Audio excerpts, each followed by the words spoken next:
activated. There's a place at the end of the road.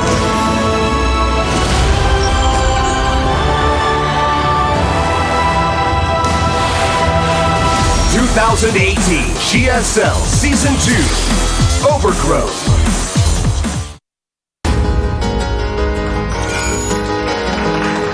2018 GSL Season 2 Codesk Overgrowth. painting your life with a knife. We're closing this circle of strife. It doesn't care if it hurts. What's up, everybody? We are here in day 2 of the GSL Codesk. It's already been a kick-ass season. As we move past day 1, we have another non-Korean playing today. Dare I say, the non-Korean. Scarlett, why are you laughing at me? Like, well, there's like 4 in the season, so like the would be a strong word. But I mean, she is the most it's a strong successful word, Artosis. in recent years, and StarCraft is a lot harder than it used to be. So realistically, you just got to give her the prize as Yeah, the absolutely. best ever for GSL, in my opinion. But anyways, This is a group I think she will get out of. well, you look at the group, and it's like, well, I mean, Gumiho is super good, and not that Patience or Losir are bad, but Scarlet is pretty Better? much better, right? Yeah. So I definitely expecting her to get out. I've heard that she's been a little bit sick lately, so not sure exactly how she's feeling today. Didn't really get to chat with her at all, but I'm hoping. Fingers crossed, Tasteless. 할만하다고 생각하는데 최근에 저그전이 좀 슬럼프래요. 그래서 좀 그게 좀 무섭네요. 그것만 좀 극복을 잘하면 되게 할만한 것 같아요. 스칼렛 선수랑 하는 게 제일 편한 것 같다는 생각은 들어요. 강호는 좀 약간 두려운 게 있거든요. 제가 게임하면서. 그리고 지연이는 재수없게 한다 그래도. 제 플레이 자체가 약간 견제를 많이 하고 이것저것 좀 많이 하려고 하는 스타일이기 때문에 상대방 입장에서 조금 짜증이 날 수도 있을 것 같아요. 저도 스칼렛 선수가 가장 할만할 것 같긴 해요. 저그전이기도 하고. 딱히 없는데 게임이라는 게 그게 결과를 알 수가 없어가지고 제가 딱히 뭐 확정은 못 하겠네요.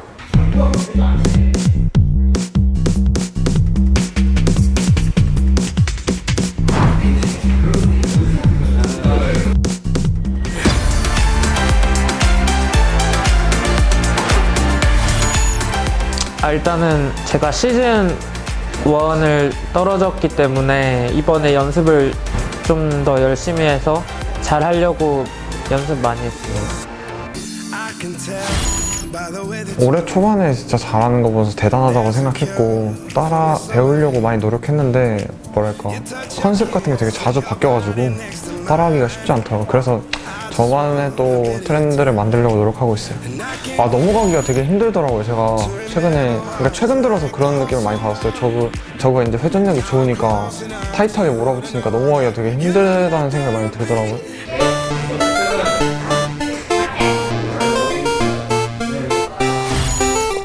솔직히 저그가 진짜 어렵긴 한데 전 돌아가더라도 다시 저그 할 것 같아요. 말로 표현할 수가 없을 정도라서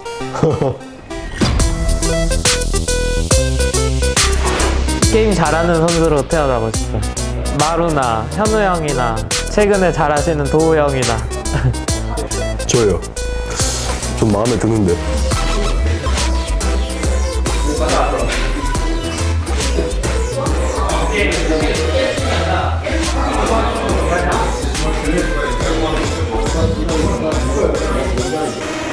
조성주 선수. 플레이 자체가 제가 좀 바라는 스타일이에요. 그냥 되게 다양하게 하기도 하면서 그냥 똑같은 거 해도 잘하는 약간 그런 스타일이에요. 그게 좀 부러워요.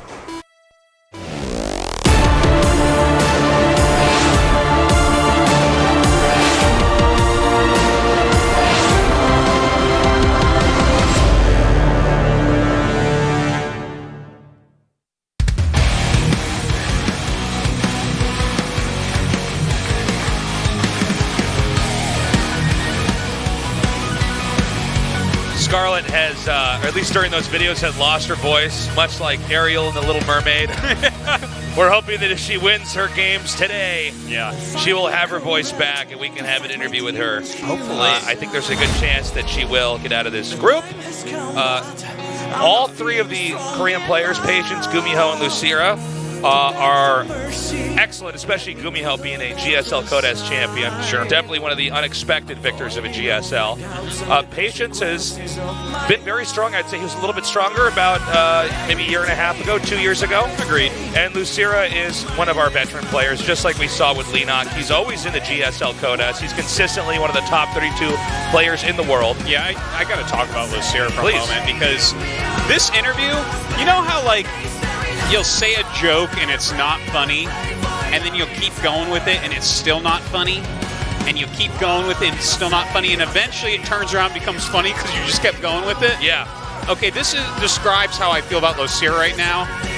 He is pushed over the top now, and he after that interview he became one of my favorite players because literally every interview he talks about how anyone can win, and then he always doesn't win.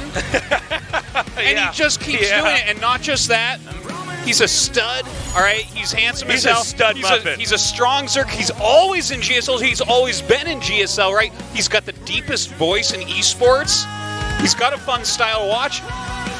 You know what? Screw it, man. Lucira's my favorite Zerg now. Okay, like he's You just gotta respect him. His interviews are always like this, where he's just like, nah, man, anyone can win. I don't know. I don't have different opinions. I think I'm good. I think I can do it. I love the attitude. The fact that he's kept with it through thick and thin, mostly thin.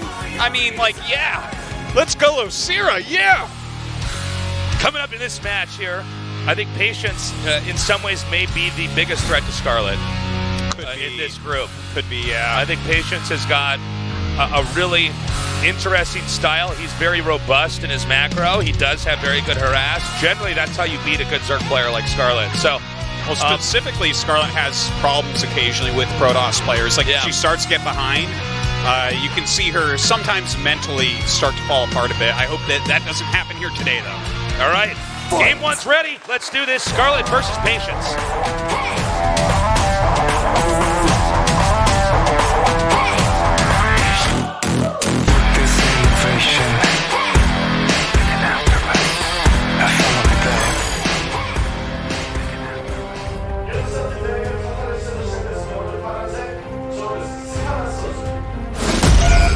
Team expert, Scarlett.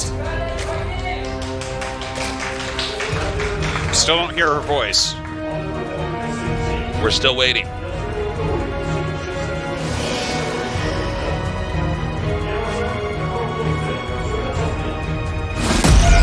Dead Pixels, Patience. I guess in some ways, even though Scarlett was ill before we had this match today, it's probably good that she got it out of the way, assuming that she's fully recovered. Yeah. I don't want to assume completely that she's fully recovered, but actually, occasionally, things like this can work in the favor of people. I don't know if Scarlett's necessarily in that group, but a lot of times pro gamers will actually over-practice. Oh, hold on. StarCraft Watcher since the beginning. Love Tastosis in GSL. We love you. He's watching GSL. He watches GSL on his so phone. meta. It's hardcore. It's so meta. Oh, man. But, okay, so what I want to say, basically, is occasionally there'll be, like, someone who's like, oh, God, you know, I'm a bit nervous for today because I haven't been able to play for a week or something like that, or a few days, or whatever it is, right? And oftentimes when people say that, and oftentimes when people are recovering from an illness or something, they come out and have one of their better days of GSL. Welcome back, guys. Thanks for coming down. But, you know, it's just people burn out Sure. in StarCraft. They practice too hard sometimes. So this could even be a good thing if she took a little bit of time off. Thing is, like, your last day of practice or something, or 2 days of practice before an event, if you're changing anything in that time, a lot of times that's actually a mistake. You probably already have all the skills you're going to have for this up-and-coming match. So, yeah, having a little bit of a breather actually can make you play a bit better. Let's talk a little bit more about that, actually, because this is one of the funny things about StarCraft, where breaks really do help sometimes. Yeah. Sometimes if you take just a few days off and then come back, everything is way cleaner, because I feel like, how do I say this exactly? There's a certain amount of mental plaque that can build up if you're grinding too hard in StarCraft. You know what I'm talking about? Where you get too caught up in the rigmarole of your own build, and sometimes you're unable to step back and look at the game. Your mind doesn't work as well as, I mean, and let's just be completely honest about this. Everybody knows this. This game is very frustrating. There's really no other game that matches this degree of, I think, just weight mentally. I mean, the number of tasks you're juggling. And this is not just the opinion of StarCraft players. I've talked to pro gamers from every game you could imagine. And there's always this moment where they bring up StarCraft and they go, oh, yeah, that game is really hard. Mm-hmm. And generally, I hear it's just too hard. Yeah. And it's true. It's just a very vexing game. And so, yeah, maybe this break, even though it sucks to be sick, maybe that's going to help Scarlet out. Yeah. On that, I think, comboed with the fact that this is this Scarlet's third GSL? Isn't it the fourth? Oh, no, yeah, I think you might be right. 3 last year. This would be the 5th, right? She did the first season last year, I believe. This is her third in a row, though, right? Well, I think she hasn't missed a GSL, has she? Or I don't know. It's right around there. Anyways, it's hard to remember exactly. The point I was trying to make was she's definitely had enough experience here where this is kind of home turf now. You know, a lot of players, when it's their first GSL, it's a little bit overwhelming. It's a little bit weird. This is the tournament that a lot of people watch that inspires them to become StarCraft pros. So it can kind of be surreal when you're actually down here. By the way, Dark Shrine coming up. 4 more gates and a Warp Prism on the way out. Yeah, kind of interesting because the Dark Shrine went up after the Overlord was killed, and there's charge with this. So there's multiple different builds. Like there's a charge lot all-in that's like off of like 7-8 gates where you take your probes off gas. That's super fast. That's not what this is. There is a High Templar-based Archon Zealot all-in because it costs less minerals for the Archons, and then the charge works out a bit better because you get more Zealots. That's not this either. This is something else. This is something a little bit different here with the DT tech. So kind of interesting. Doesn't seem like, I guess, too crazy. Like the gas is going to be pretty tight for the 4 DTs. There was a second Warp Prism that was made, so this is definitely going to amp up as far as harass. We should see the other Warp Prism head towards the main. I was actually expecting for the initial Warp in to be in the main here, but Patience is mixing it up. Going to do a push over here. Up in this side of the map, actually surrounding 2 of the queens here. This is really good surface area. Scarlet's actually in hot water right now. Yeah, seriously. And look, there's an Overseer or 2 for detection here, so the DT Warp-In actually can do a lot of damage. It doesn't look like a DT-based Archon drop. It's just the Dark Shrine is kind of late. It's coming out with the second Prism. So suddenly... Oh, wow. Okay, I thought for a second Patience was going to actually try to target down the spawning pool. Instead, immediately going for the drones. 9 kills already. And that is only going to go up as Scarlet seems to be spread a little bit thin as far as how many roaches she actually has here. Now, Patience going for the main here could actually take out this hatchery, completely cutting off.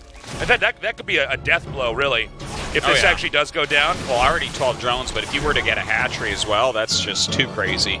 Roach speed is about to finish. There is a spine up. Maybe Scarlet can kind of stabilize. There's not as many gateways. Like if Patience had gone crazy all in with this, maybe this game could have ended, but it's kind of a more moderate approach.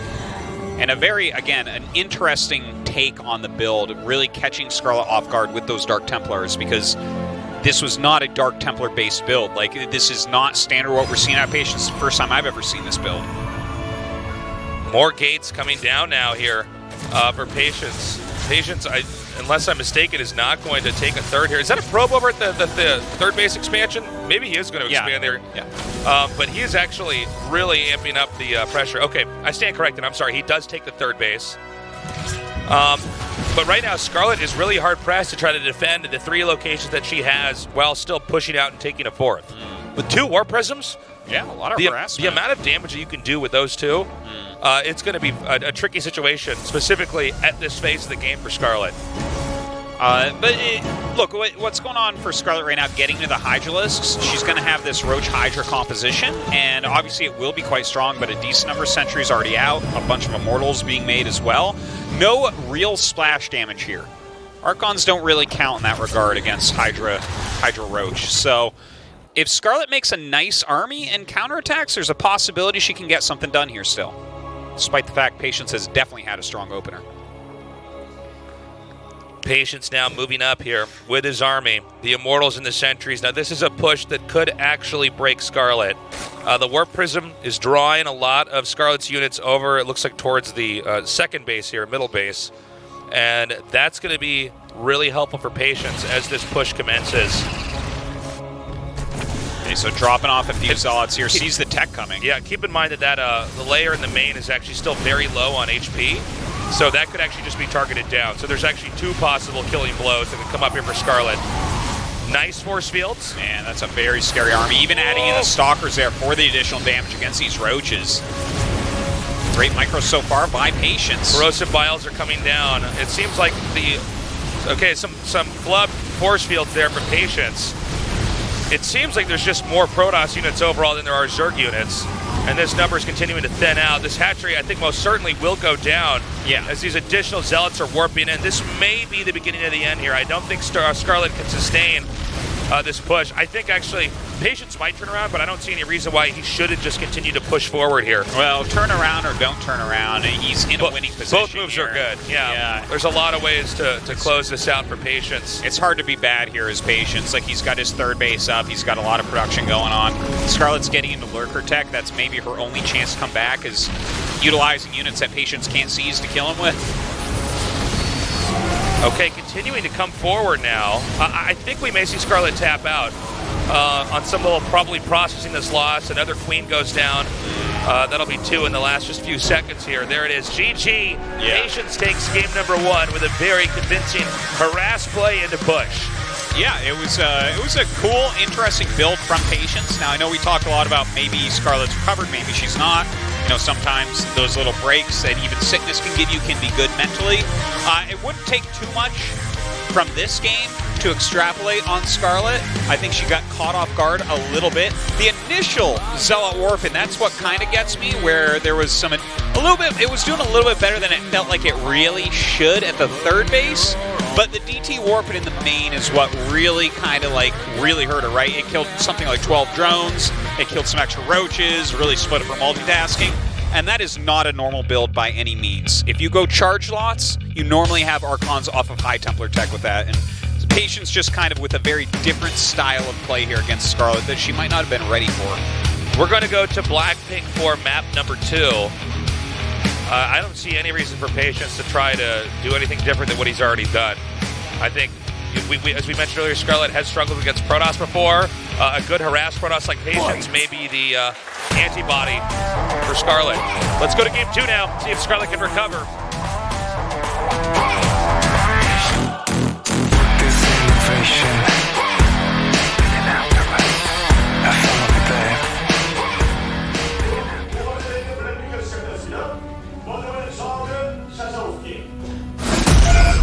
Team expert, Scarlet.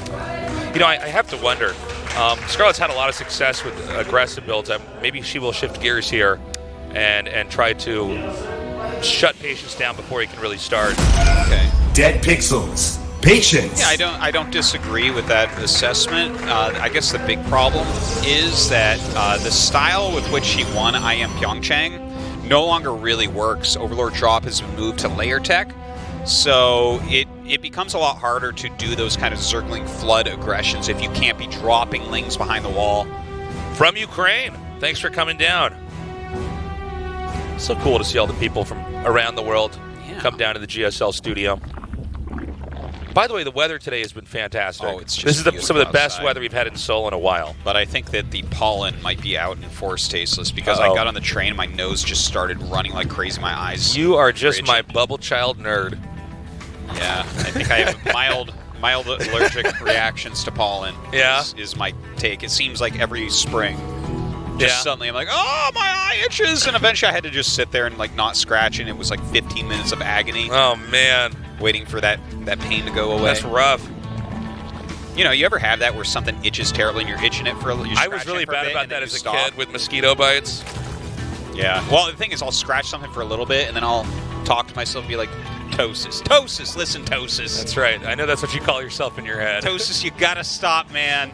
This isn't helping.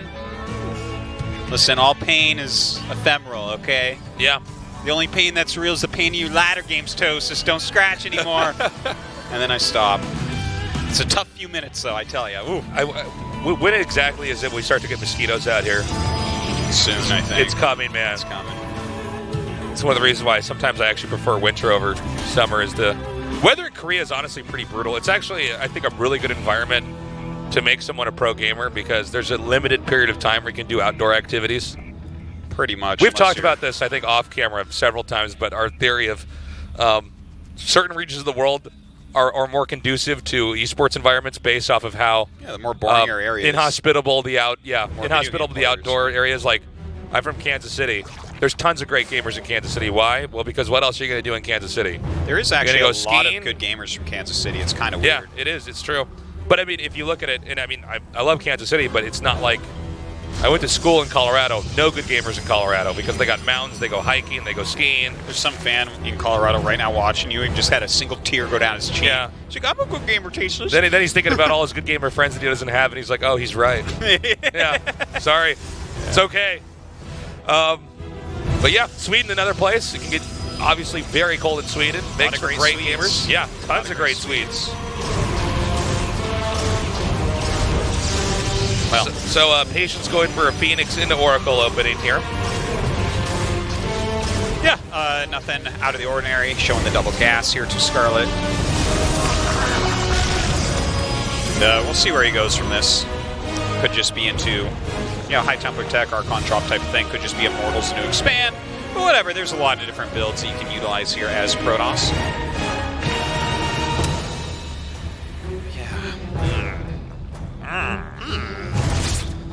That's one of my favorite sounds. I like your concerned Kermit the Frog sound you make when you're trying to figure out. What are they doing? I thought they do this, but they might do this. Okay, Robo is on the way. That's cute spore placement. Yeah. I really like the way that makes a Zerg base look. Spore right there. Yeah, it's kind of nice. It fits very satisfyingly in there, you know? Mm-hmm. It's like you put the square through the square hole and the circle through the circle. Right. It's oddly satisfying, Something yeah. like babies are trying to learn about currently. So the Warp Prism's on the way out here. I'm curious to see if we're going to have a second one made. In Game 1, and I believe we saw this in Day 1 of GSL in Group A, this seems to be trending now, is double Warp Prism play. You don't have to do it, but it definitely can get Zerg a little bit off their footing. Yeah. And usually the follow-up knockout punch is the push later on, as Zerg's struggling to recuperate. Well, with this build that we see, it feels like it was the build order itself was a little bit off. That's why I got slightly confused. I thought that the Twilight was just slightly late in comparison to Robo because we have this Prism coming across, right? And the Temple Archives, I guess it is finishing as that gets there. Never mind, I take it back. That seems to be very well timed with the third Nexus. I was like, is he going to just have that sitting there for like 20 seconds while we wait for this Temple Archives to finish? But no. Cute warping area here. Yeah. As close as you can get without being spotted. Those are great hiding spots Zerg over has there. to be pretty thorough. The Reaper's after you, man. You just go over there. You're going to check all those clouds, Reaper? No problem. Okay, Archon drop is starting. Let's see if we have a warping with this, or if... okay, no. Actually, Scarlet's controlled this really well. Yeah. Both Queens taking damage but not being killed off, and the Hydras basically bully the Warp Prism back out. Now, she has a lot of Hydras, so I don't foresee any real damage being dealt here. Patience has to be careful not to lose this Prism. He's making quite a few charge lots right now, and that third is finishing up. I feel like the defining thing about Patience is not just his harass, but that he actually... Really what's scary about Patience is that he macros perfectly when he harasses. If you watch, sometimes his harass, it doesn't seem to do that much, but then when he pushes, it's like, whoa, where did all this come from? It's kind of interesting because it is hard to put your finger exactly on Patience's style, but certainly he harasses, certainly he macros well. It's kind of interesting, though, because a little bit later in the game, the harass stops and he just kind of moves out a lot of the time, but it seems like he's been fixing that a bit as well. Yeah. Like, there was He's definitely a someone time we'd where he was a death baller a couple of years ago. Oh, for sure. He would just make his sick death ball after early game and just, like, walk around with him. That's how people were beating him. He's somebody I think we'd actually need to have replays of to really break down what he's doing. Because sometimes it looks a little bit different than what everybody else is doing. A lot of times. Yeah, he's definitely got his own style. Now, Scarlet's playing a much stronger game this time around. Her macro is completely on point. She's at 153 supply. Patience just skipping by 110 supply. Scarlet's fourth base looks like she should easily take it and keep it, I should say. And she's also adopting a position where it's going to be a lot tougher for Patience to take the fourth when that time actually comes. Now, it looks like the positions here are swapping now. Scarlett's going to get the initiative in here and push right in. She's actually stutter stepping forward, but I'm not clear on how much she has to defend back here. Well, there's actually, he just used his recall, so he can't do that, which means he can't turn around. He just like has to attack. Like if you turn around, you've already lost the game. So this is kind of a crazy base trade scenario we have going There's on. only 2 pylons powering. I think it's 6 gateways up here. Yeah, and so this is going to be the end of production. However, the punch that Patience is packing here, I'm not clear on if there's anywhere that Scarlett can scramble to try to, sustain here. The second base is about to be hit. Move command, very painful. Patience going to end up losing absolutely everything here. So unless he's being very efficient with this attack, okay, see, he's got all these High Templars, and Scarlett needs to kill them. If she can get rid of the High Templars, she can win this game, absolutely. And in fact, like, she just kind of the probes at this point. I think she's going to get all the buildings. She doesn't know this, but there's not a hidden pylon in sight. There's not a hidden probe in sight. Yeah. So, now, Scarlett may second-guess herself, and that would actually be completely reasonable to assume that surely Patience does have something hidden. But I think Scarlett... That's all the probes right there. Easily, yeah, that's it. Scarlett just ends this game with a victory, assuming that she doesn't turn around. Well, so what if he walks back and kills her whole army? I guess if she's on top of the ramp, no, I think it's not going to happen, yeah, right? If she stays in the main, she's fine. But he can spot and do storms. Like, there's a lot of storms. There has to be almost 8 storms at this point. Okay, she needs to get rid of the warp prism. Ooh, Definitely here. Oh! Okay, she moved out of the storm. These buildings are going to be killed off, Artosis, before Patience can. Oh, that's true. Can actually come up here and save the day. She can have part of her army over here positioned on the ramp. Again, Protoss can't warp anything in here. The warp prism is just a spotter. In fact, if she can actually gun that down, that would be ideal. Oh my God, that's a really good storm. Yeah, 6 storms, but all the buildings are about to die. Oh, one more building, and that's it. Whoa, Patience did it, GG! So bad manner. That was really good by Scarlett. Yeah, that was nice. Like 2 passing ships in the night, right? Like the armies were moving out through different paths. Scarlett hit first, and even though Patience did really crazy damage, he made some mistakes in the base trade, right? Obviously, he didn't have a recall. A recall would have been the absolute best thing. Right. Like, go kill a bunch of Scarlet stuff. He recalled that warp prism. Exactly. Was that necessary? I don't think it was at all. I don't think it was. It was actually, it's almost like he was just doing it because he could. The thing is, he unintentionally negated himself out of a comeback once Scarlett hit. Okay, that's fair, but at the same time, I do want to say, because I have this problem with recall. If you're always saving recall for an emergency, you're denying yourself a lot of power. Yeah, that's true as well. Right? But I will tell you, I don't think that recall was necessary by Patience. I mean, it's a warp prism. It can fly back home. Yeah, no, you don't need the warp prism back home. You're not wrong, Tasteless. Okay, so still, that was one big thing from Patience. When you start a base trade, wherever the hell you can get a probe out, get a probe out. You have to. I think he had an opportunity to send some probes from his third base down to his army, or send his warp prism back. You don't need a warp prism to help kill a dying Zerg base. He was not respecting the sheer amount of Hydras that were pushing in there. Yeah. And, I mean, there's few units that do damage that as fast as a bunch of Hydralisks. I mean, it's almost comical how fast they shred through everything. Yeah. So we're now going to go into Game 3. The map is going to be Neon Violet Square. The winner of this best of 3 goes on to the winner's match. The loser goes to the loser's match. So nobody advances yet. Nobody's eliminated yet. We're just starting to get the markings of what this group is going to look like. Let's see. Patience definitely shut down in that last game. He went for a slightly more passive style. Maybe he wants to go back to more of that Game 1 style. I don't know. Let's find out.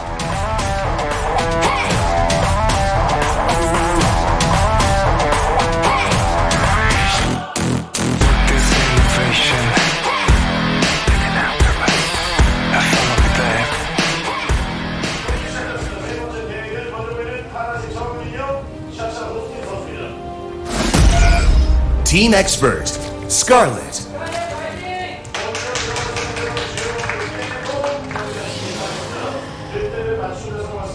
Played quite well that game.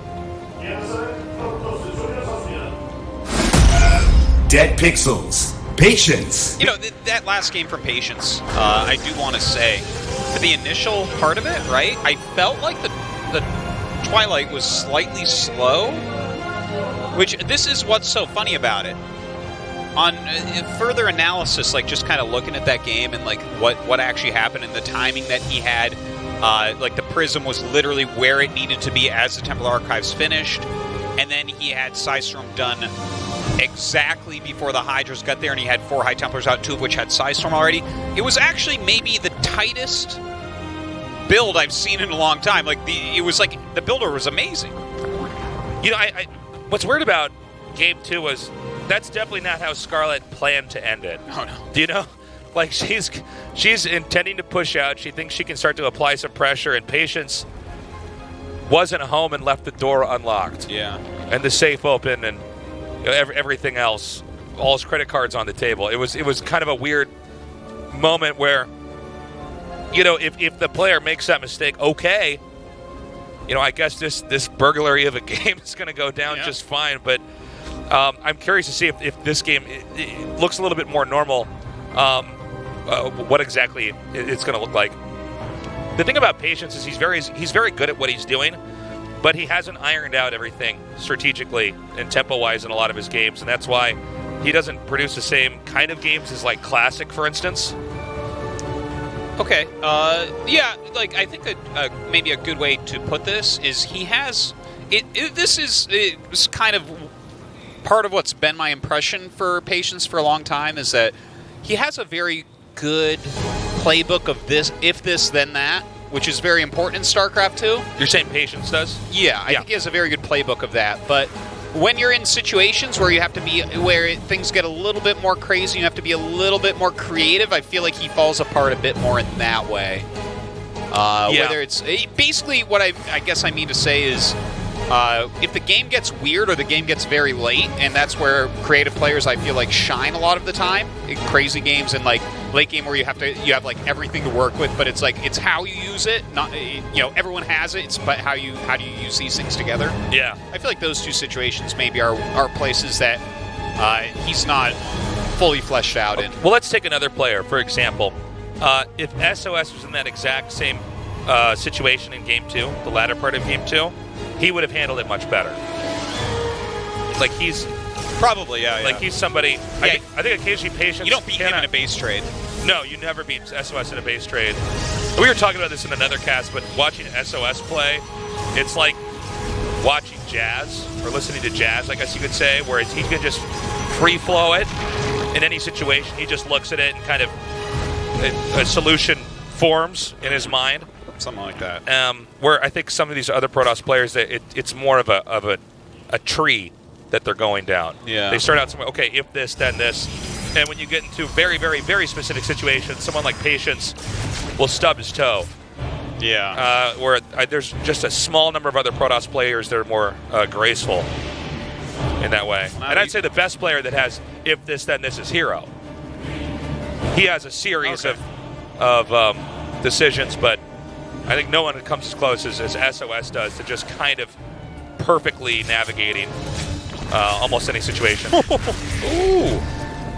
That's what happens every time I try to see what I get. There's a deceptive slide in the Oracle. A little bit of harassment going on. Oh, pretty decent drone kills, to be honest. Yeah. Look at that. 5 kills, not That's too bad for a couple nothing of to deaths. sneeze at there. Yeah, normally 4 we praise people for. But Neon Violet Square is definitely a map where we can see a much longer game. You don't see this get finished as often, as early. It looks like it's a very similar build to what we saw last game. And Patient's going to take his 3rd Nexus in the back, which makes sense, right? If you're going to be flying around with the Prism doing harassment, and you're just like heavily harassing, you don't want your day to be ruined by like a group of speedlings that you don't multitask against correctly. But with a wall like this, taking that back base, you can easily do things like get your Psystorm up and be like fully self-sufficient while harassing heavily out in the map, and then just take your 4th a little bit quicker than you would normally take a 4th because you're so secure. Okay, so the Archon harass is going to start here. Patience going with a very conservative route. He's taking the free base in the back, the one that only has 4 mineral patches. but I think this is perfectly fine for him to do. Scarlett is just now taking her free base, which I think the way that she set this up is the way you're supposed to play it as Zerg, is to always take your initial third base outside, so you can try to defend that, but you're never going to get harassed on your fourth base, which makes things more of a guarantee for the Zerg that they go into a later part of the game. Certainly where Scarlet would want to go, I would imagine. Quite a few Zealots coming out right now. Charge is about to finish. That third Nexus going down also. Decent amount of Roaches. Not too much damage taken from Scarlet here. Yeah, so far, not bad here for Scarlet. Even getting this one Roach back and transfusing it. You know, Zerg generally are going to lose some stuff when this Archon Harass starts, but if you're watching Scarlet carefully here, she's really not losing almost anything. It's been super well controlled. It's going to be most likely pretty stressful for Patience here, because you're definitely feeling it as a Protoss player. There's moments where you can kill off a ridiculous amount, and what has Patience gotten so far? Basically creep tumors. Now, that being said, we mentioned this earlier that Patience is so good at producing while he's doing this harass that his pushes are still scary, but I don't know if he's going to be able to muster enough forces to actually come all the way out on the map and do any damage to Scarlet, who's looking bulletproof so far this game. Yeah, and I don't think he needs to really do anything else anyways. Like, I think he's playing a very solid, nice game. He's getting that second Robo. Going to have plenty of Immortals. Now, Scarlet is making a ton of Hydras, so that Psy Storm has to come along. He starts it immediately. And look, he's getting ready to take that fourth base now. All with very good time. Like, this game feels really good from both sides, to be honest. Oracle's going to try to slip in here. Where are you going, Oracle? Is this defended back here? Oh, there's not even drones here yet. Okay. You have to be careful. Sometimes the Oracle can actually just get stuck there. Yeah, that's just happened. Yeah, so I think that now, with minimal effort, Scarlet can box that Oracle in. It's pretty important, actually, that the Oracle... I'm actually a little bit worried now for Patience, because it's really handy to have that Oracle out to try to survey where the Zerg is on the map. Game paused. Okay. Okay. Well, we'll see what that's all about in a minute, but... yeah, the Oracle's going to be useful as well, because you can tag lurkers that are going to be incoming. Scarlet, once again, kind of showing the way that she likes to play these macro games. The Roach Hydra going into Lurker Den plus Infestation Pit at a similar time. And she's got a very solid economy. Everything's looking strong for her so far. But Patience has taken his fourth. Like, this is a good game. This is a nice one. I think that this game is probably going to go very long. Yeah, well, I don't see how it could end right away. I think Scarlet's doing, I think, pretty intelligent passive play. She is taking that fifth base, and once the Zerg's on the 5 bases, that's really where Zerg start to actually get very, very, very scary. Yeah. Because they're finally at the point where they have so many opportunities, they have such map control, and the pressure's really on for Protoss to try to break that. That being said, it is hard when you have that much of the map to cover all of it. So I don't know what this pause is about, guys. If we are notified, we'll let you know what the issue is. Well, Scarlet has some sort of issue, so Yeah. Getting that fixed, no doubt. But I'm interested to see from here how heavily Scarlet pushes with lurkers, right? Because some Zergs love to get up to that lurker tech and like really push. Sometimes they get a lot of drop overlords, right? They start pincering all over the place and trying to push in with that type of tech. But she gets the Infestation Pit at about the same time as the Lurker Den. So it seems like the Lurkers will be there, but they won't be the main focus. And I like that approach. If she goes right up to Hive with this and just kind of uses them. And the thing is, as soon as you start seeing Lurkers as a Protoss, you're like, okay, there's like several things I need to do here. I need Oracles for tagging this. I need to make sure my Immortals are in the right place and have my Psy Storms ready. I need to be harassing with a War Prism, right? Maybe I need to get a Mothership. But in the meantime, if she's teching up to Broodlords and stuff, you can sometimes overcommit to anti-Lurker, which dies to Broodlord. That's very true. I think actually Scarlet has some of the scariest lurker control we've seen. She can actually push and wedge her way into a lot of situations and do a ton of damage.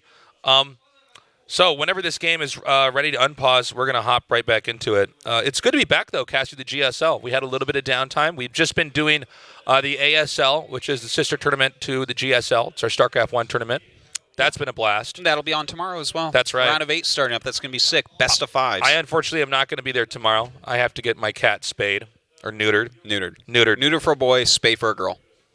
Got it. Always learning stuff here at the GSL. Yeah. So yeah, I have 2 cats now. I'm gonna have another unit cat in my house. I'm like a king. Yeah. King Tasis and his unit cats. Well, that's the negative way to look at it. The other way is you're the Bob Barker of esports. Okay. Have your pets spayed or neutered. Well, the 80s kids staying home sick from school get my reference, right? Like, They get it. he for would sure. always say that at the end of the show. That's how he would sign off. So, I'm sorry. Did you actually catch in your headset? I'm going to break the fourth wall here. What was the reason for the delay? Did you hear that? I have no idea. Okay, I had some audio interference when they were talking to me. So yeah, whenever.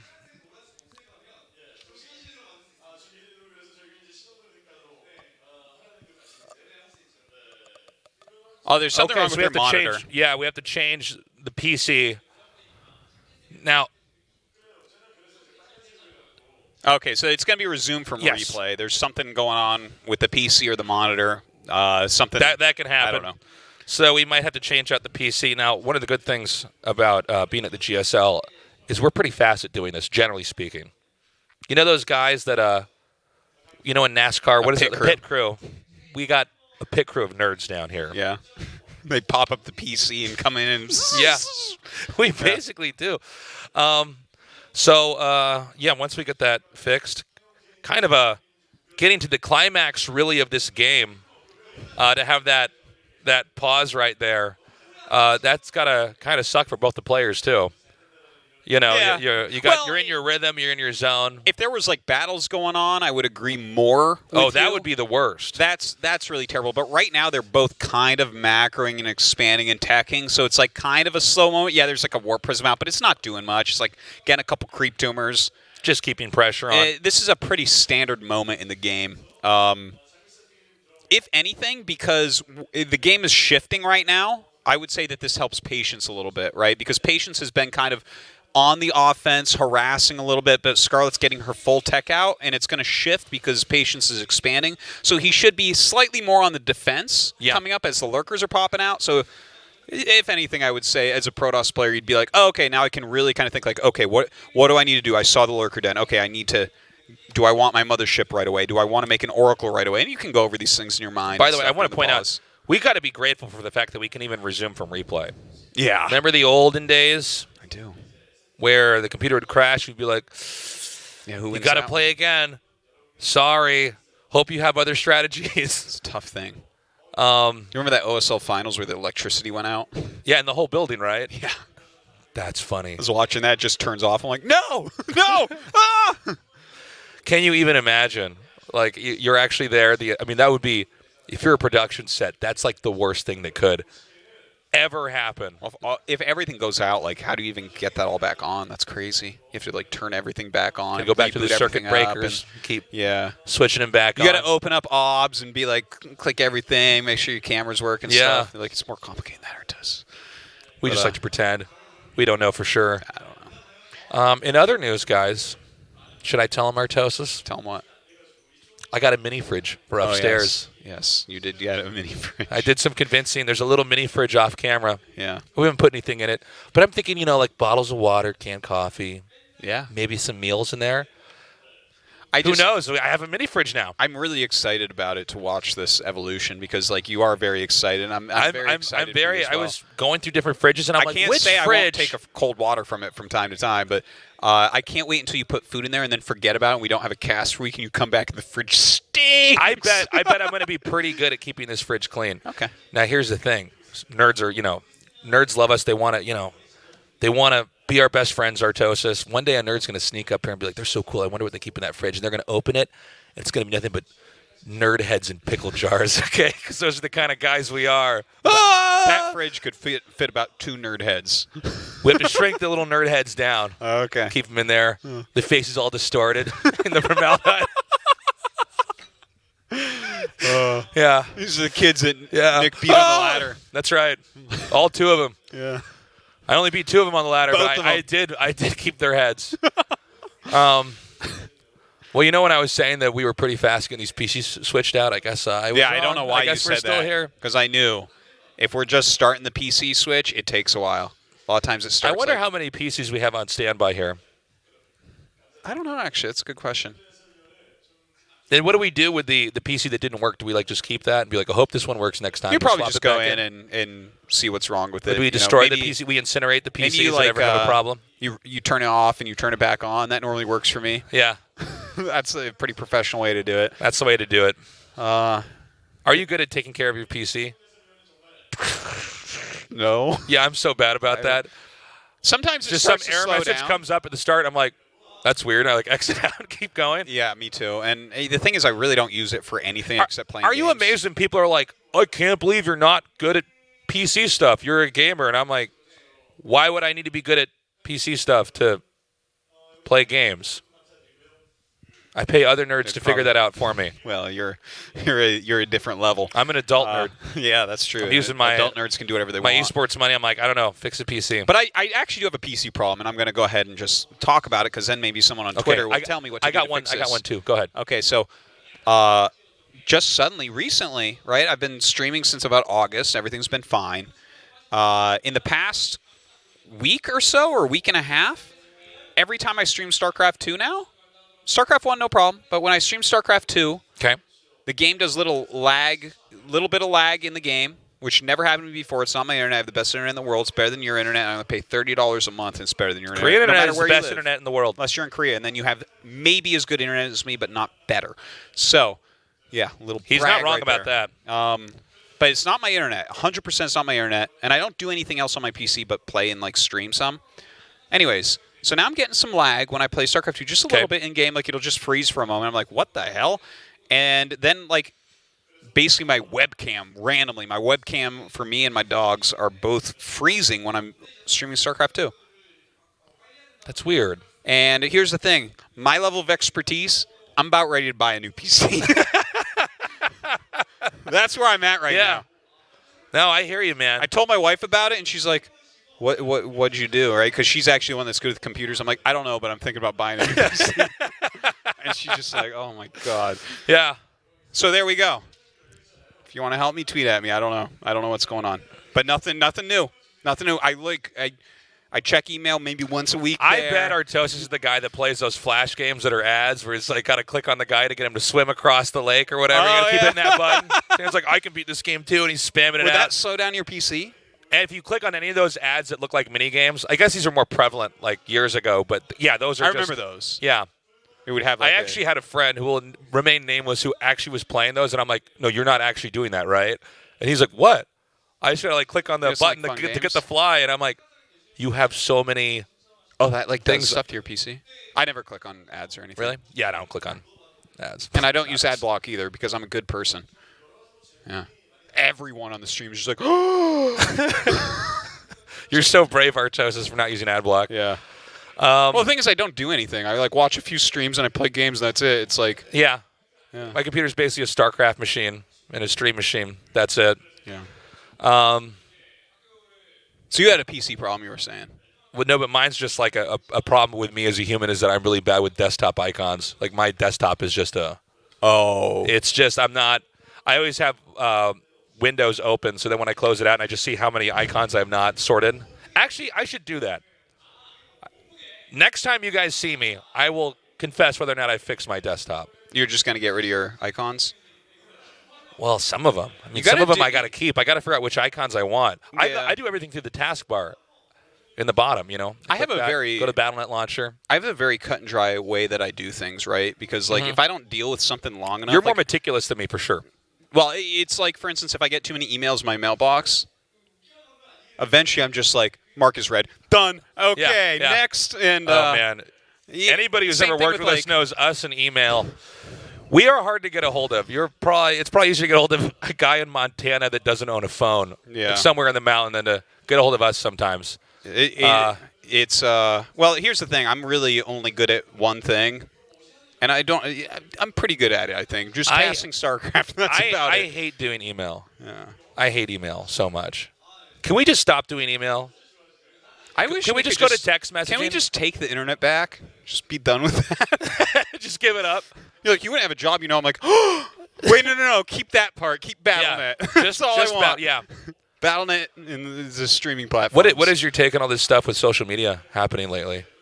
Oh well, I mean, Facebook. I have stopped using Facebook. I'm 9 years smarter than everyone else because that's the last time I used Facebook. Yeah, I just you looked were at never a Facebook and I was Facebook just guy. like, this is stupid. And you were for years, you were like, I was. Tosis, you gotta use the Facebook, man. Ever use Okay, the but Facebook? no. But here's the thing: is I'm not like a person who's like posting stuff. For me, it's just that I live overseas, and it's like, okay, if you had to get a hold of me as an emergency, If my friends Then- were real friends, they would come live in Korea with me. that's why I'm here. But now I'm done. I even have a big-ass Twitter account. I don't even like tweeting that much. I tweet some. I tweet some. Twitter's one thing I really do. Sometimes I'm getting ready to tweet, and I'm like, just had really good Mexican food, and I'm like looking at the tweet button, I'm like, fuck this, and I just like delete it. I'm like, I don't want to tweet this right now. But the thing is, if you work in esports, you have to have Twitter. This is the thing. You actually have to have a big Twitter. in esports overall. Like, I think it's a pretty useful way to get in contact with people overall. But yeah, in general, social media. Don't spend too much time on it. I No, use it's just- I use yeah. it when I'm on the toilet, and that's like how I get my update on esports, basically. A lot of people use Snapchat, and I'm just like, Oh no, no. I tried that. I No, downloaded it, why? Like, and I looked at that, and I was like, okay, I'm an old person now. I'm not doing this. It's not happening. Instagram has something Follow like me that as here well. for my snaps. It's Right? like, you mean this is like social media that just like goes away and like Yeah, I guess if you're like sharing epic, we're really decadent trying stuff. to just poke the pleasure centers of our brain as often as possible at this point now. Forget this, okay? The thing is, if you don't use social media for a whole day, it actually feels pretty good. Yeah, certainly. So there's this account I follow on Twitter, and if you guys use Twitter, you should follow it too. It's called Endless Screaming, and it's got, what is that painting of the guy screaming? I think it's called The Scream. Oh, I can't remember the it's painter's like name. Vincent Van Gogh or I'm something. so not sophisticated. Yeah, but The guy that's going like this. yeah, right? yeah. And so every 10 minutes, it just tweets, ah! And for me, I feel like this is quite therapeutic when I'm on Twitter because I feel like everybody on Twitter is completely batshit insane. There's so much crazy stuff that you see on Twitter all the time. Oh, there's definitely a lot of crazy on there, too. And so you can just see all the crazy stuff on Twitter, and then every 10 minutes he's screaming. Oh. And I'm kind of like, As if- yeah. as I'm if like, at the social tweets media is around you. completely insane. But Yeah. doesn't it say more about you that you follow these accounts where people are saying crazy things? Yeah. I follow a lot of people on Twitter, but, you know. Yeah, I do. So we are getting the new PC's almost ready. Almost. And then we're going to be back in this game. Whoa, sick tease there, Tasteless. I know. Getting them a little excited. Nerds are wiggling around. Yeah. Just, But yeah, I would say overall, yeah. I miss good websites. Once upon a time, there was like a lot of good websites on the internet that you could just, I would check, 5-6 websites each day What do you- that were good, solid, nice websites. What, okay, can you give me an example? Well, they differ from different times, right? Like once upon a time, for instance, there was like, do you remember Jeff K on Something Awful? Oh, yeah, I know something awful. Yeah. That was great seeing Jeff K on there. Like he was just like this funny gamer guy from way back, right? That was like cool. Let me think of some of the other. I mean, there was some very old StarCraft websites that were really good. Are you a fan of Reddit? Just in general? I do check StarCraft Reddit. I would say I check it once a day and you check out what's going on because it's like the best way to keep up with StarCraft news. I think It's I the check fastest, Team Liquid easiest once way. a day too. But the actual Reddit website I stopped going to completely. Really? Yeah. I actually find it not bad. I don't have like an account or anything, but just Well, the thing if is, there's anything it's major too that's many- happening in the world, I can just click on the front page and be like, oh, Okay, so here is something that I've found, right? Like yes. if you go on Reddit and you just start scrolling down, I've seen people just they scroll and scroll and scroll and just keep going. I found myself doing things like that, and it's like there's only so much time in the day. And you know what? I don't like the word busy anymore because I hear everyone in the world talks about how busy they are. I have a new way I'm going to talk about it, having 3 kids, living in a foreign country. Yeah. Okay? Yeah. All my time is accounted for. Okay? Accounted it's not for. that I'm busy, it's that my time is accounted for. So I'm not wasting any time on Reddit, man. Your time's allocated on happening. very specific Yeah. things. No. I'll check Reddit I'd when I rather wake get up and I make angry- my morning tea. I'd I'll rather scroll get through the front angry page. at myself and my opponent by losing some StarCraft games than be on Reddit. Guys, we're loading up the new, fresh and ready resume from replay, Scarlet versus Patience match. If you're just now joining us, this is not the Tastosis talk show. This is us killing time so that we can actually jump Wait, into I this thought third this game. was GSL. It's Yeah. basically a Tastos talk This show is with Tastosis yapping StarCraft 2 over games in the back. some good old StarCraft games. So we had Scarlet on 5 bases. Patience, I think, was on 3, right? Was Scarlet on 5 or was she on Yeah, 4 no, she- taking a she- 5th? She was taking her 5th. Yeah. It might be almost done. And I he's believe on Patience 3 was on taking a 3 4th. bases. Yep. And there was a War Prism out on the map. The harass was not too heavy. And it looks like we should be going into a pretty long, drawn-out game. Yeah, it's looking like it should be long. How long have we been filling time for up here? Like 5 minutes. 5 minutes for real? Felt like 4, Artosis. It felt like With 4. you? Time just goes I'm by. not great. I'm not great. Okay, so we're in the game. I love the countdown thing, too. I hope we show that. Yep. They both say ready. 3, 2, 1. Here we Action. go. And now, Go. 3, 2, 1 again. Okay, we didn't show the countdown thing, but it does look cool when you resume from replay. Action. You know, the hardest part about that fill time is when it gets long, the light that they shine on us is really hot, and I'm sweaty right now. Oh, it's really bright, yeah. It's really hot. It's not easy, man, with that light shining on us. We're all dressed up like we're going to mom prom. By the way, just like my time, Patience's gas with this build, in particular, I noticed at both games, is all accounted for. He, like, each time when he has Psy Storm done, he doesn't have a sentry yet, which is kind of interesting, because normally you try to get a couple, 2-3 sentries early on, so they have time to build energy, but to fit in Psy Storm and the Immortals and all this stuff, yeah, doesn't waste one tiny bit of gas. Not one iota of gas is wasted. So it's double Robo right now here for Patience. He's been pumping out a pretty decent amount of Immortals. Scarlet is getting close to maxing out here. By the way, 5 Drop Lords were just made. So that's cool. This is the part of the game where you can do big things like lurker pushes plus mass drops. At this point in time, it's going to be nearly impossible for Patience to deny creep tumors, and Scarlet has map control. So we're going to have a big drop, most likely into the main, with an attack here from the very north hitting that third base or fourth base, however you want to put it. Whoa, that is From the sick top. defense. Dude. That main base defense. Well, now I'm not even sure what Scarlet's going to do, because that defense is so good. You could just send the drop overlords in there and make it look like you're dropping and then hit Yeah. somewhere else. I'm really glad that Patience has kind of blindly set up this drop defense as well, because in this map it's so popular to do big drops in the main base. So the fact that he is sitting there 100% ready in such a way that drops won't do anything, it really shows that he is like going for a longer game here. He's like, no, I'm just not going to die. We're going to play a long one. Okay, these storms could not be better. Oh In my fact, I God. almost think it's a bit of an error here that Scarlet had the lurkers this bunched up. But some of these other storms are going down on Hydras. Now, as long as the lurkers aren't killed, they're still able to deal that damage. The attack from the top is still coming forward. Now, this Zealot harass over here has actually done a ton of damage. It's already too killed bad. off about 15 drones. And Patience really hasn't been dented here at all in his 4 bases. Just lost a couple High Templars here and there, a couple buildings. Not big deals, though. All right, the drop coming up is not likely to find too much damage. Oh, actually just flying over everything. I guess that's one way you can do it. Well, it looks like Patience wants to try to get a lurker in the worker line here. And this is going to work. Now, obviously, Patience can kill this off, but the goal is to try to draw some of Patience's forces down here, and so that Scarlet can actually attack it once more at the top. However, Patience is pretty much bulletproof. I mean, he's not really being hindered in any way. Scarlet, I actually didn't see if she had remade drones, but she is now on 6 bases. So she's continuing to proliferate on the map, despite the pretty solid harass here from Patience. And she's got a great drone count anyways. So, you know, you kill drones that late, it doesn't mean as much as early on. Her economy definitely getting going. The creep spread a bit lacking, but a lot of that's due to the harassment that Patience has put on this game. Spire on the way. The Hive is already done. And Quick Burrow for lurkers on the way. What's that called? Adaptive Talons, I think? What's it called, Tasteless? Adaptive talents. Oh, damn, you're We have good. the power of Tosis. We could change that name if we want to right here in this cast. Is that how that works? That's how it works. Lurker continuing to do a little bit of damage, just shaving off workers here and there. This is definitely a nuisance for Make a void Patience. ray! Ooh, actually, this could be pretty big. Yeah? That lurker has like no health too. Okay, Patience is trying to edge out on the map.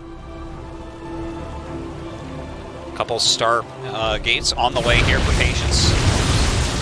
Really nice storms here. It takes a while to actually whittle through all that though. Where does that lurker go? I guess the lurker drop got cleaned up. Yeah, it looks like Yep. the Zod's attack cleaned up. But good defense by Patience overall. And the Stargates are coming with quick enough time that I think he's just completely fine on this transition. You know, right? these Zealot attack-ins are doing way more damage than they're supposed to. He's just he's just getting in there, and it just doesn't seem like Scarlet is fully respecting the threat of these. I mean, the problem is Scarlet has got like a pretty awesome contain here, and she's definitely controlling the rhythm of this game, but really Patience is the one who's actually been dealing more damage. Patience is still on 4 bases. Now, Scarlet does have this gold base, which is not being hit at all, so her income is still pretty scary. In fact, if you look at how much she's banked up, it's over 2K minerals and over 1.5K in gas here. So she's getting pretty intimidating, but I mean, if Scarlet doesn't do too much more, I think eventually Patience has the opportunity to push here. Well, Patience is going for Tempest, which I know I'm a bit of a broken record, but any Protoss that's willing to go Tempest first, I love. I think it's such a nice way to play.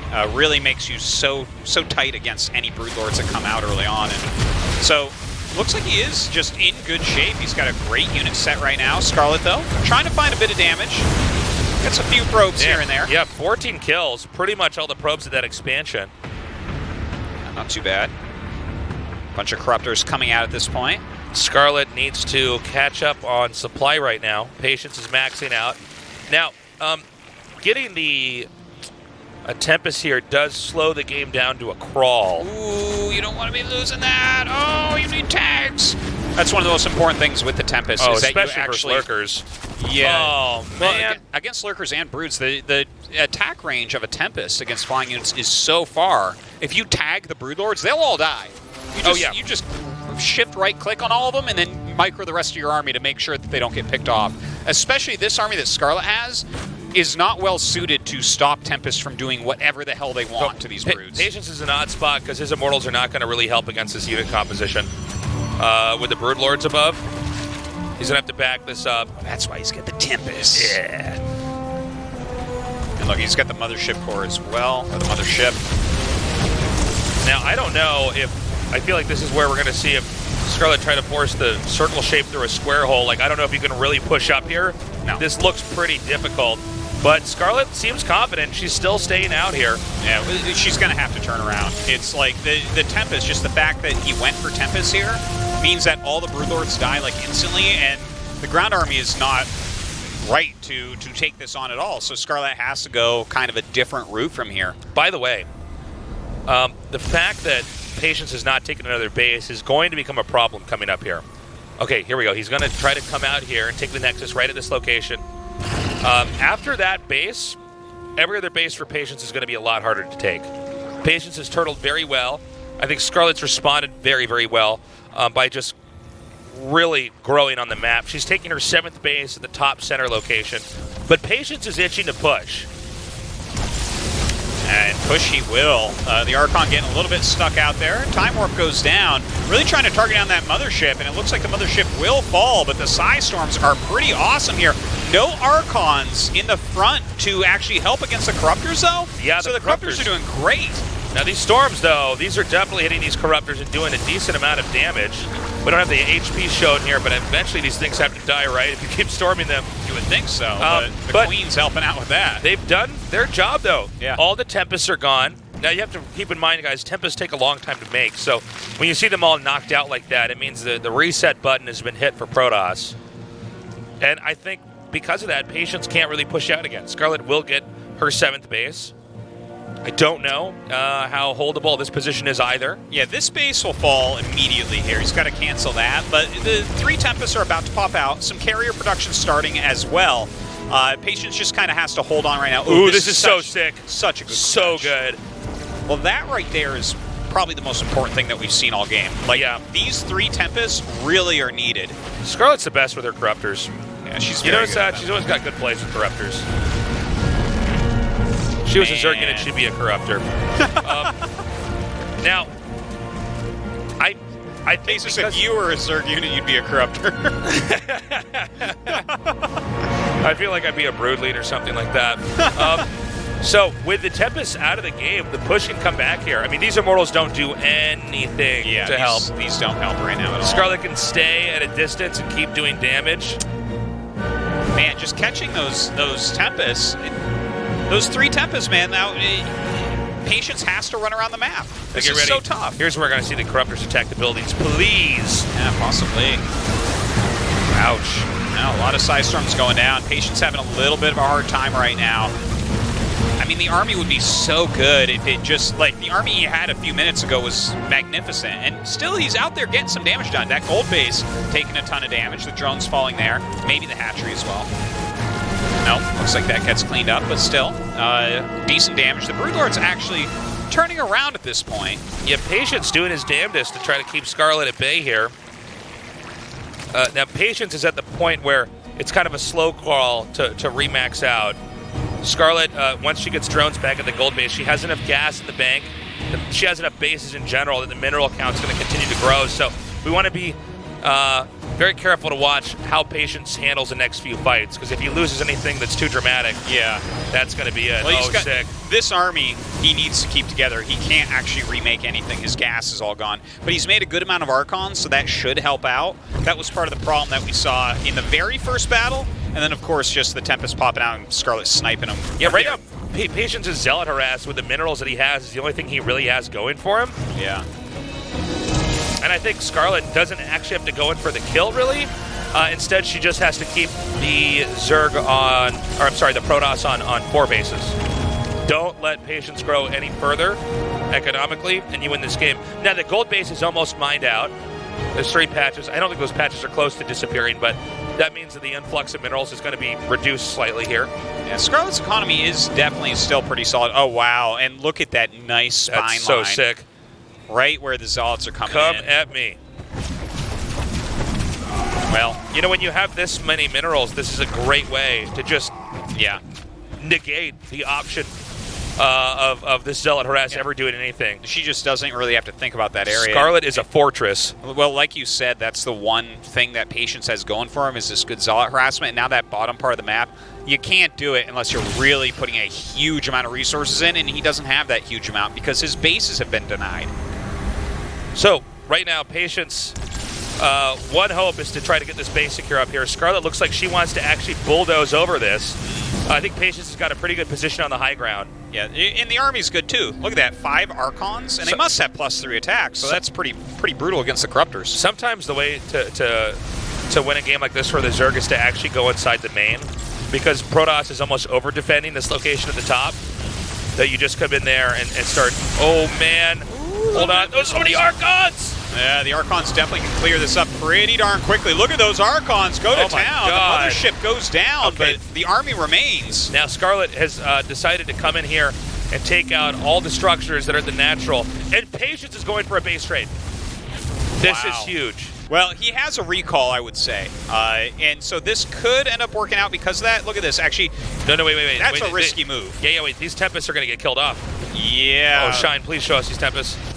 Oh, man. Oh, my God. The Tempests are the only thing that can stop the Broodlords. Oh, that's really too bad. If he had snuck all of those up there, that actually would have been a brilliant move to kill off the Broodlords, because that's the scary part of the army. I guess he will end up getting it overall. Problem is that, you know, with all that static defense that Scarlet has, I wonder if that's going to bruise the army of Patience enough that when Scarlet tries to come back and engage this, she's okay. And Patience trying his best right now to get something done with this The little army. map is so scary right now for Patience. It is. Look at this. Oh, my God. Oh, man. This army's trying to be brave, Tasteless. Scarlet has to be careful to not overextend here, and I think she might have done that. Is there no observer here? Where's the observer? There's no detection. There's none. Yeah. Is there one on the map? Because if he doesn't have detection, then Literally no detection at all. 0. wow. He's making an oracle. And he's trying to break through Well, rocks to the escape. thing is, the lurkers can actually buy time.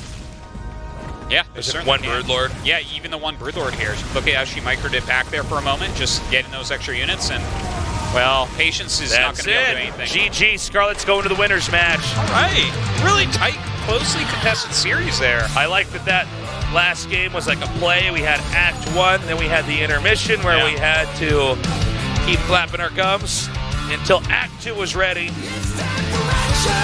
It was a good series, too, so good work to Scarlet. That might have been the hard match in the group for her, even though Gumiho's in here. In fact, Gumiho said that he felt like Scarlet was maybe the easiest person to play, so that's interesting. We'll see if he can beat Losira first, though. That's coming up next.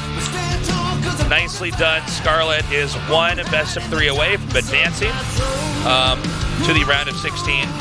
You only have 2 players that have filled in that spot thus far. Patience did look very strong, though. I think Patience still has a shot of getting out of this group. It just seems like Scarlett, if you give her a long game, she knows how to go from A to Z, close it out perfectly. We're going to a break. We come back. Lucero versus Gumiho. Stick around. hate the way that you make me feel. Am I going crazy?